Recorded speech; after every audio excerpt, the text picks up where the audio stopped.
Hello, good morning. આજે અહીંયા મારી સાથે શીલા આંટી છે અને અમે અહીંયા જાણવાનો પ્રયત્ન કરી રહ્યા છે કે આંટીને શું મેડિકલ તકલીફ છે, કેવી રીતે મેનેજ કરે છે. તો આંટી, ગુડ મોર્નિંગ. Good morning. તમારી ઉંમર કેટલી છે? મારી ઉંમર 71 વર્ષ છે. 71 વર્ષ. અને તમને કોઈ મેડિકલ કન્ડિશન ખરી? હા, મને છે ને ડાબા પગમાં દુખાવો થાય છે. બરાબર છે. એ મારો પગ છે ને બહુ વીક છે. ઓકે.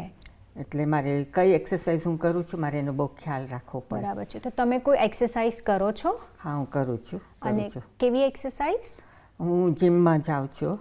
અરે વાહ. સ્વિમિંગ કરું છું, કારણ કે સ્વિમિંગથી મને બહુ ફેર લાગે છે. ફરક પડે છે. બરાબર. અને કેટલી વાર કરો છો આ બધી એક્સરસાઇઝ તમે? હું જીમમાં 2 વાર જાઉં છું અઠવાડિયામાં. અને સ્વિમિંગ 1 કે 2 વાર કરું. બહુ સરસ. અને પછી વોકિંગ થાય તો વોક કરું. ઓકે.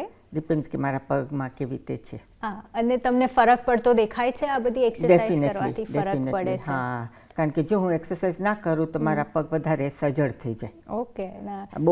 બહુ ટાઈમ બેસાય નહીં. ના, એટલે પછી મને મોબિલિટી તો રાખવી જ પડે. અને જરૂરી છે એક્સરસાઇઝ તમને તમારા મૂડ વધારવા માટે કે તમારે જસ્ટ નોર્મલ તમારી રૂટીનની લાઈફ ચાલુ રાખવા માટે જેટલી બી થાય એટલી બહુ જ જરૂરી છે.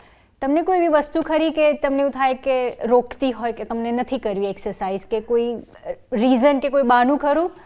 એટલે બહાનું નહીં, પણ આપણા શરીર પ્રમાણે ખબર પડે કે, કારણ કે જીમમાં જાઉં છું ને હું વેઇટ્સ ને બધું કરું, પછી થાક બહુ લાગે છે.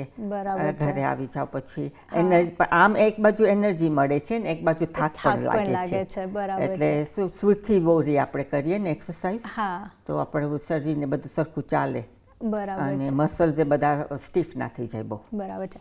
અને તમે કીધું કે તમે હમણાં જીમમાં જઈને આવો ને તમને થાક લાગે છે, તો તમે કેવી રીતે પછી ફરીથી તમારી જાતને મોટિવેટ કરો કે ના, ભલે થાક તો લાગે પણ મારે ફરી જવું છે? ના, પણ મને જે પ્રોબ્લેમ છે ને એમાં મારે કરવું જ પડે છે.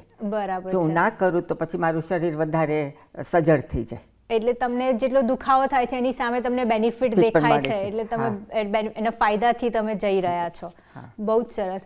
અને આપણી વર્લ્ડ હેલ્થ ઓર્ગેનાઇઝેશનની ગાઈડલાઇન પણ કહે છે કે આપણા માટે દરેક પ્રકારની એક્સરસાઇઝ બહુ જ જરૂરી છે, જેટલી પણ થાય એટલી. એક્સરસાઇઝ તમને ડાયાબિટીસ છે કે સ્ટ્રોક છે, કોઈની હૃદય કન્ડિશન છે, બહુ બધી જગ્યાએ ફાયદો કરી શકે છે. નુકસાન તો નહીં જ કરે તમને જ. અને પણ હા, જરૂરી છે તમે તમારા શરીરને સાંભળો, ડૉક્ટરને સાંભળો અને થાય એટલું કરો. જનરલી એવું કહે છે કે તમારે અઠવાડિયામાં 150 મિનિટ મોડરેટ એક્સરસાઇઝ કરવી જોઈએ. મોડરેટ એટલે તમે ચાલવા ગયા કે આ તમે જીમ કર્યું એ કાઉન્ટ થઈ શકે છે. અને લગભગ તમારે 60 મિનિટ જેટલી વિગ્રસ એક્સરસાઇઝ અઠવાડિયામાં કરવી જોઈએ, કે જેમાં ડાન્સિંગ આવી ગયું કે ફાસ્ટ એક્સરસાઇઝ કે તમને થોડો શ્વાસ તમારો ફૂલી રહ્યો છે એવું કરવું જોઈએ. અને અઠવાડિયામાં 2 થી 3 વાર તમારે અડધો કલાક બેલેન્સ એક્સરસાઇઝ કરવી જોઈએ અને અડધો કલાક સ્ટ્રેન્થ એક્સરસાઇઝ પણ અઠવાડિયામાં 2 થી 3 વાર કરવી જોઈએ. સ્ટ્રેન્થ એટલે ફરીથી તમે મસલના એક્સરસાઇઝ કરી કે વેટ ઉચક્યા એ પ્રમાણે. તો આ આપણી જરૂરી ગાઈડલાઇન છે. પણ હા, અગત્યની વસ્તુ છે કે તમે તમારા ડૉક્ટરને સાંભળો અને તમારા શરીરને સાંભળો. તો બહુ જ સરસ આંટી, તમારી જોડે વાત કરીને બહુ સારું લાગ્યું અને જાણવાનો ઘણો મને ફાયદો થયો કે તમને કેટલી એક્સરસાઇઝ મદદ કરી રહી છે.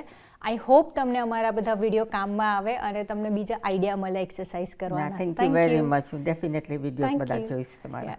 Thank you.